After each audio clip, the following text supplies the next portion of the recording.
Olá, gente, tudo bem com vocês? Me chamo Maria Clara e vim aqui para o nosso último momento de estudarmos a lição da Escola Sabatina juntos desse trimestre. Mas, trimestre que vem tem mais e a lição está muito especial.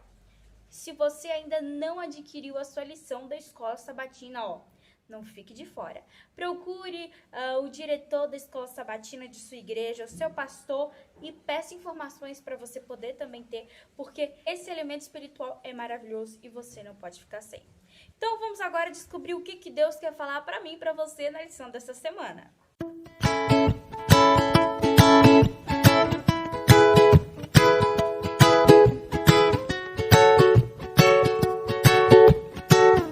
Bom, gente, a lição dessa semana tem como título o primeiro lugar.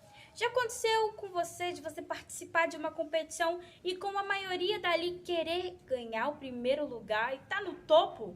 Pois é, a lição dessa semana vai nos ensinar um pouquinho sobre o que tem que estar em primeiro lugar e além de nos ensinar valiosas lições. Então vamos descobrir agora qual é o nosso texto-chave, que se encontra lá em 2 Coríntios, capítulo 10, versículo 4 e 5.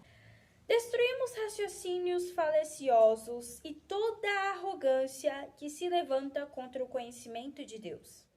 E levantamos cativo todo pensamento à obediência de Cristo.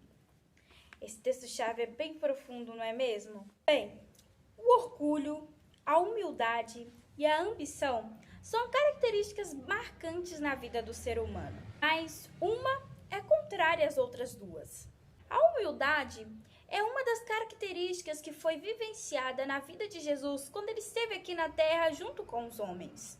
Ele foi maltratado, mas aguentou tudo com humildade, diz o profeta Isaías. Mas, por outro lado, o orgulho, o egoísmo e a ambição são características originadas no coração de Satanás. E quando Jesus estava ali conversando com seus discípulos e ensinando valiosas lições, ele disse que a humildade é um perfeito integrante na vida dos verdadeiros cristãos.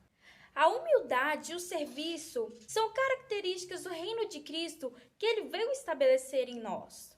Esses novos princípios que Jesus veio ensinar e estabelecer, eles surpreenderam bastante os discípulos e os fariseus que viviam aqui, porque eles pensavam que o Jesus queria vir, ele ia ser um rei forte, que queria guerra, exercer muita autoridade e poder sobre os outros que estavam ali. Mas Jesus veio estabelecer um reino diferente.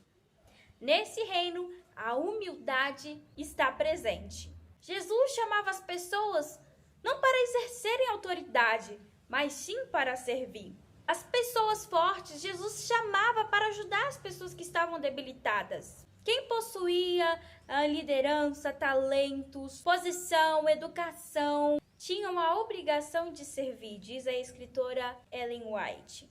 Mas Jesus tentou de várias maneiras ajustar o foco dos discípulos para que eles pudessem enxergar com as lentes divinas. E com essas lentes eles pudessem ver o real sentido, que era servir, e também qual era o verdadeiro privilégio. E no dia de terça-feira, com o tema Você Sabia?, diz o segundo tópico que quando os discípulos estavam ali disputando um contra o outro quem seria o maior no reino dos céus, esse sentimento era o mesmo sentimento que tinha iniciado a rebelião do céu. E Jesus mostrou para os discípulos qual era o verdadeiro princípio do céu. Sabe qual é? A humildade e não o orgulho. E como diz lá em Provérbios, capítulo 16, versículo 18 e 19, que o orgulho leva à destruição e a vaidade faz cair na desgraça.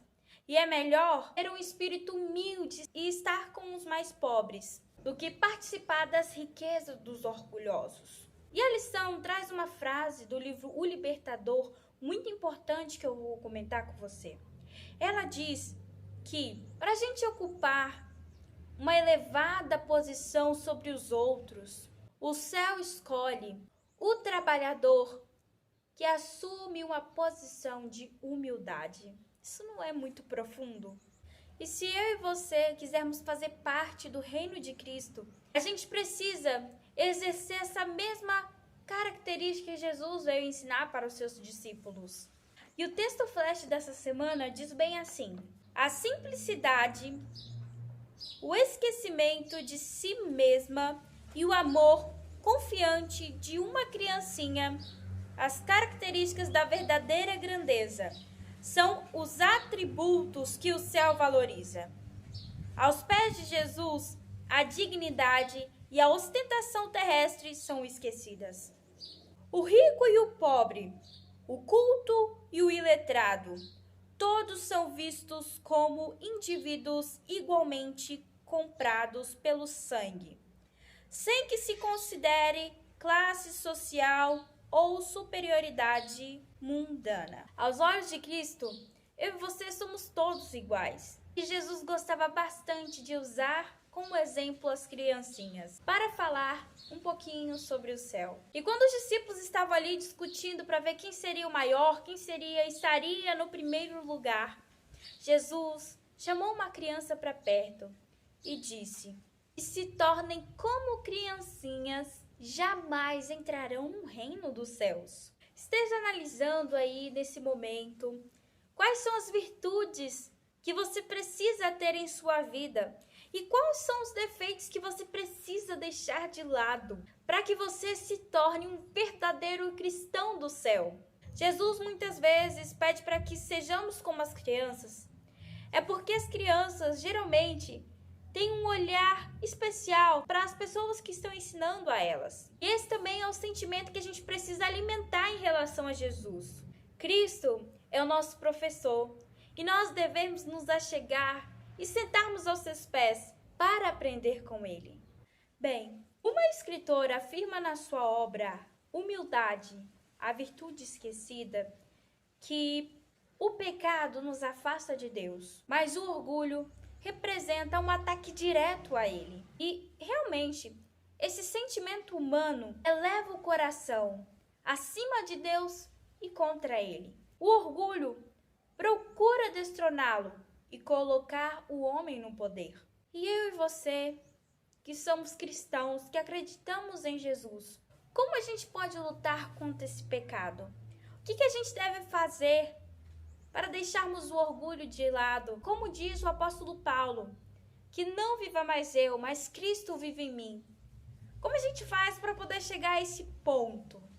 Como é que a gente faz para ter esse coração humilde? Esteja analisando o que você precisa deixar de lado para Cristo viver em você. O orgulho, ele é um pecado original e também é a raiz de vários outros. O melhor antídoto para vencer o orgulho é combatê-lo com o coração humilde e submisso, que se apega a Deus e faz com que ele seja o primeiro em tudo. Quando o Senhor ocupa o primeiro lugar e em minha e em sua vida, as outras coisas se encaixam no seu lugar corretamente. Lá no livro de Tiago, capítulo 13, versículo 13, faz um desafio para mim e para você hoje. Diz que quem é sábio e tem entendimento entre vocês, que o demonstre por seu bom procedimento, mediante obras e práticas com humildade, que provém da sabedoria. Tem um pensamento que diz que ser simples é ser grande. Então, que nós possamos ser simples e aceitarmos Jesus no nosso coração e que Ele possa estar em primeiro lugar. Porque assim nós vamos dizer, não mais eu, mas que Cristo viva em mim. Bom, gente, esse foi o momento de estudarmos a lição da Escola Sabatina dessa semana. Espero que você possa tomar a sua decisão e aceitar esse desafio, que é, se você quiser ser grande, aceite Jesus em seu coração, coloque Ele em primeiro lugar, deixe esse sentimento de orgulho, de egoísmo e seja humilde. Que Deus te abençoe e até semana que vem. Tchau, tchau! Poxa, né? Essa semana foi tão top. Semana passada, não, eu usei meu lenço a semana inteira, não dá vontade nem de parar mais. Ah, foi muito bom a gente na sala, manhã inteira assistindo aula e a galera perguntando o que é isso no seu pescoço, o que é isso, que negócio maneiro. E a gente tem que explicar, mano, eu sou desbravador, top demais, né? E você, também é desbravador? Semana passada usou seu lenço a semana inteira? Pois é, eu fiz isso e foi muito bom. Tchau, tchau!